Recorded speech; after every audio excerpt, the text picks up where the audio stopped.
Dlaczego temat seksu oralnego w naszej kulturze nadal jest tak bardzo tematem wstydliwym, jeżeli 63% społeczeństwa mówi o tym otwarcie, że uprawia seks oralny? Czy to nie jest tak, że w ogóle ten temat, cały ogólny temat jest w ogóle wstydliwy? Ale jak się już rusza temat seksu, mi się wydaje, to wchodzi, przynajmniej w moim towarzystwie, w moim otoczeniu, mówią ludzie o tym, że uprawiają seks oralny. Tak? Mówi się o seksie A oralnym? ty mówisz od strony facetów, czy ogólnie razem z dziewczynami? Od strony facetów. Ale że faceci dają, czy otrzymują? Otrzymują i dają, ale od strony facetów. Ja się bardzo zgadzam z tym, że w ogóle o seksie się mało mówi i to w ogóle jest temat tabu, więc seks oralny po prostu też. O nim się mówi mało, mało go widać, a to, co widzimy w jakichś przekazach medialnych, to jest taki właściwie jeden rodzaj seksu oralnego. Znaczy, to jest zawsze kobieta dająca seks oralny, tak? Tak, znacznie częściej. Rzadko otrzymująca. A z statystyk w Polsce wynika, że więcej kobiet otrzymuje seks oralny niż daje. Ale też okazuje się, że 70% facetów lubi się znaleźć między udami partnerki, a tylko chyba tam 40 czy 50% kobiet lubi dawać seks oralny. Wydaje mi się, że tak, nie rozmawiamy o seksie, ale sądzę, że seks oralny jest dodatkowo takim wstydliwym tematem w Polsce. Tak, nikt o tym seksie oralnym nie mówi. Wydaje mi się, że faktycznie tak jest, że łatwiej jest mówić o seksie, no na przykład z penetracją, w seksie waginalnym, a to jest bardzo ciekawy temat na przykład wśród osób nastoletnich, bo osoby nastoletnie, wiele z nich preferuje właśnie taki rodzaj seksu. Tak? Mniej więcej 1/3 z takich badań, które sobie przypominam, takich najbardziej znanych o seksie nastolatków, wśród 17-18-latków co trzecia osoba wybiera właśnie taki rodzaj seksu. Czy to jest dobry sposób, no wiem, że nie ma dobrego, bo każda osoba jest indywidualna, ale żeby rozpocząć takie życie seksualne? Właśnie, że to też nie jest tak, że na przykład osoby, które sobie mówią, że ja w swoim życiu chciałbym pierwszy raz z penetracją współżyć z osobą, którą pokocham i z którą chciałbym na przykład mieć potomstwo. Wiesz co, to ja na przykład na warsztatach, które ja prowadzę z nastolatkami, to rzeczywiście młode osoby często poruszają ten temat seksu oralnego i to, co one mówią, dlaczego taką formę wybierają albo co im się w tym podoba, to jest na przykład to, że tam nie ma ryzyka zajścia w ciążę. No i rzeczywiście, oczywiście, jeśli nie dochodzi do wprowadzenia nasienia do pochwy, no to nie jesteśmy, nie przydarzy nam się ciąża. Niestety czasami mówią też o tym, że to jest totalnie bezpieczna forma seksu. No tak nie jest, to jest akurat mit. I też właśnie mówią czasami o tym, że jeszcze nie chcą, albo może w ogóle nie chcą penetracji, no i wolą taki sposób. Basiu, wspomniałaś o tym, że seks oralny nie jest seksem bezpiecznym, jak się wszystkim wydaje. Tak? Że wiadomo, że nie zajdziemy w ciążę, ale jest dużo innych zagrożeń. Jakie to są zagrożenia? Przy seksie oralnym istnieje ryzyko zakażeń większością infekcji przenoszonych drogą płciową. Ikiłą, rzeżączką, HPV, opryszczką, no nawet wirusem HIV. A dzieje się to dlatego, że na powierzchni genitaliów mogą się znajdować jakieś drobne ustroje. No i w seksie oralnym mamy kontakt ust z genitaliami, więc z tych genitaliów wydobywają się różne płyny, które też mogą zawierać wirusy, bakterie. No i one trafiają do naszych ust, a cała nasza jama ustna jest wyłożona błoną śluzową, tak jak części naszych genitaliów. A przez błonę śluzową dużo łatwiej niż na przykład przez skórę przenikają te bakterie, wirusy do naszego organizmu. I jeszcze warto pamiętać o tym, że niektóre sytuacje trochę nam podbijają to ryzyko. Na przykład jak mamy jakieś tam ranki czy skaleczenia w jamie ustnej. Na przykład jak nam wyrywają ósemki, to się przecież często zdarza. Tak, jakieś krwawienia, krostki. Tak, oczywiście. Tak, właśnie, mam pytanie. wtedy. I jeszcze na przykład jak ci dopiero co założą aparat na zęby. Tak, to ten naruszone dziąsła są. no właśnie, pierwsza chwila to są podrażnione dziąsła, nie? To wtedy mogą... Ale jak się ma po prostu aparat dłużej, jest wszystko okej. Jak możemy się zabezpieczyć? Możemy zwiększyć swoje bezpieczeństwo w seksie oralnym, używając różnych tam rzeczy. Na przykład mamy prezerwatywy, które się zakłada na członek i do seksu oralnego możemy skorzystać z prezerwatyw smakowych. Możemy też używać tych prezerwatyw, które się wsuwa do środka, na przykład do pochwy. Albo mamy jeszcze chusteczki lateksowe i one też najczęściej mają jakiś smak, jakiś słodki smak. A jak nie mamy chusteczki lateksowej, bo ona w Polsce jest jeszcze dość ciężko dostępna, to możemy sobie zrobić taki do it yourself z prezerwatywy. Odcinamy górę prezerwatywy, przecinamy bok i mamy chusteczkę lateksową, którą możemy położyć na przykład na wargi sramowej. Mam 26 lat, wydawało mi się, że zobaczyłem w tym świecie seksu prawie wszystko. Wszystko, okazało się, że prawie nigdy nie widziałem chusteczki lateksowej. One są takie dosyć spore. Prawie zawsze są o jakimś smaku. Ta, którą trzymam, jest czerwona, jest truskawkowa. Okej. Jest zapakowana Jak prezerwatywa. tak, jest, Identycznie. tak jest. Też ma takie ząbki z 2 stron. Też ją otwieramy tak jak prezerwatywę, po prostu samymi palcami, nie jakimiś tam nożyczkami, A nie nie zębami. zębami? No nie, bo się może uszkodzić. A dobrze czytałeś tę książkę? Wczoraj, na świeżo jestem. I ona nie jest tak bardzo wilgotna jak prezerwatywy.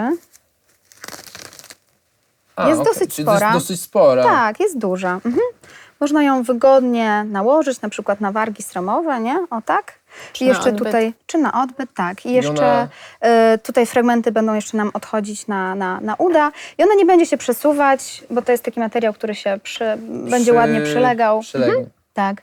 I ważne Okej. jest to, tak samo jak przy prezerwatywach, że używamy jednej raz, nie zmieniamy stron. Jasne. Bo używamy jej po to, bo chcemy mieć jakąś barierę, nie? Między ustami a genitaliami albo odbytem. Teraz, jaki jest przepis na idealny seks oralny?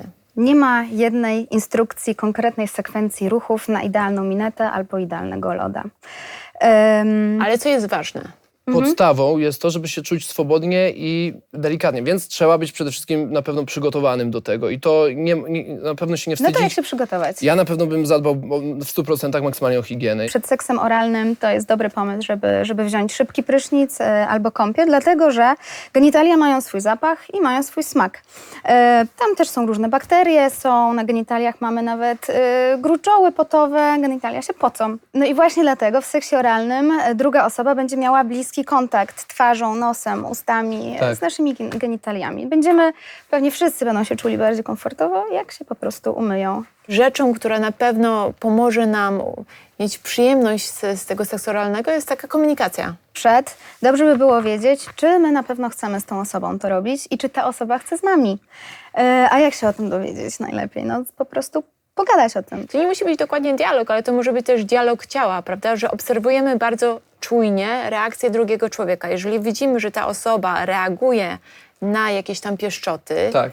i że widać, że sprawia to jej przyjemność, I wyraża to jakieś wtedy chęci również bardzo wyraźne chęci, że chce dalej kontynuować, to dalej kontynuujemy. Ja nie chcę słyszeć kocham cię, tylko wolałbym, żeby ktoś przyszedł i na przykład do mnie się przytulił. No jakby to jest dla mnie już jednoznaczne, że ja jestem dla kogoś bliski. A nie jest dla ciebie fajne usłyszeć na przykład strasznie chciałabym ci zrobić. Loda.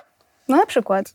Owszem, ale wolałbym, żeby zaczęła na przykład, nie wiem, żebym dostał pocałunek w szyję i Ale miły możesz- szept, że wiesz, Wiesz, że... ale to się nie wyklucza, możesz jedno i drugie. Szczerze, to pytanie nawet w tym momencie mnie speszyło, totalnie. Jakby dziwnie się czuł, nie wiem, czy byłbym w stanie gdzieś się teraz relaksować. Że jak się dobrze nie znamy, to nie wiemy, jakie granice ma druga osoba. I może jest coś, co na przykład sprawia tej osobie przykrość, albo co ją boli, albo na co się by w życiu nie zgodziła i to skrzywdzi tą osobę. I jak sobie o tym wcześniej pogadamy, to będziemy wiedzieli, czego nie robić. Ale prawda jest taka, że bardzo mało osób ma odwagę, żeby o tym rozmawiać, zanim się to zrobi. To nie muszą być jakieś takie skomplikowane formuły, to co mamy powiedzieć, ale możemy zapytać, czy ci się to podoba, czy robię to dobrze, czy chcesz szybciej, czy chcesz wolniej, mocniej. Sex Education, nowym serialu na Netflixie jest taki wątek, gdzie dziewczyna chce uprawiać seks oralny z chłopakiem, chce mu dawać seks oralny i sprawia jej to przyjemność, ale mimo to cały czas ma odruchy wymiotne i wymiotuje.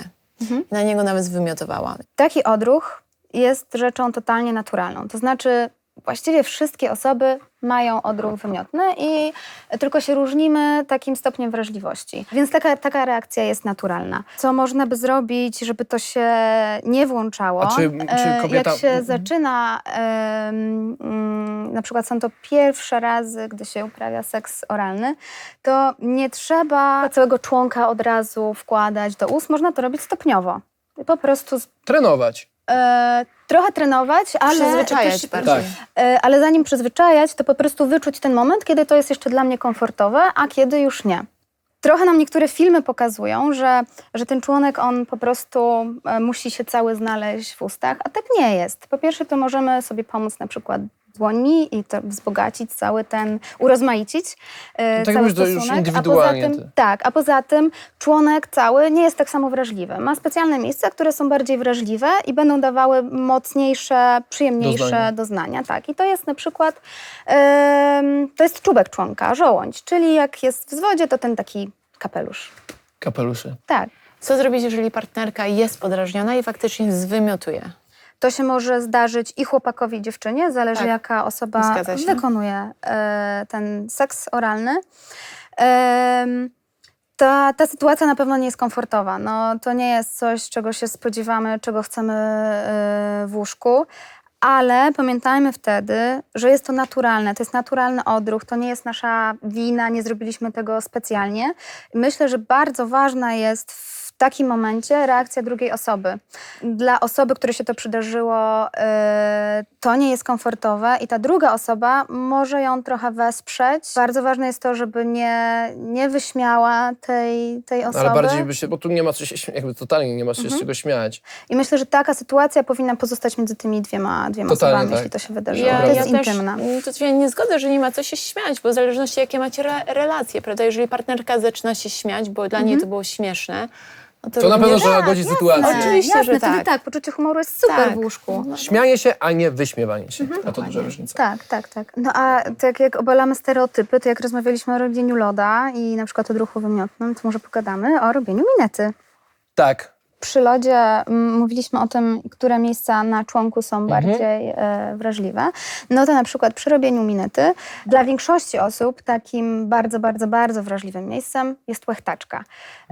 I stymulując z zewnątrz, na przykład tam oralnie, ustami czy językiem, mamy kontakt z zewnętrzną częścią łechtaczki, która jest na górnym styku warg sromowych mniejszych. I to rzeczywiście dla większości osób jest bardzo wrażliwy punkt i daje naprawdę bardzo, bardzo dużą przyjemność. No a oprócz tego niektóre osoby też bardzo lubią jakiś dotyk właśnie warg sromowych mniejszych, czyli tych takich firaneczek w środku.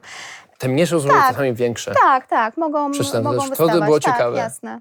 Na przykład łechtaczka. Niektóre osoby mają ją tak wrażliwą, że nie można jej dotknąć tak bezpośrednio. Czyli na przykład przez fałd skórny, czyli przez wargi sromowe na przykład można, bo mają ją tak wrażliwą, że to aż je będzie bolało. Ale wspomniałaś o smaku. Czy możemy regulować smak Tak. nasienia? I to nie jest Słodkie tylko jakieś nasienie, pokarmy, bo, ja to kiedyś bo czytałem. śluz pochwowy, wydzielenia z pochwy też ma swój smak. I genitalia w ogóle też mają swój To jest smak. dieta.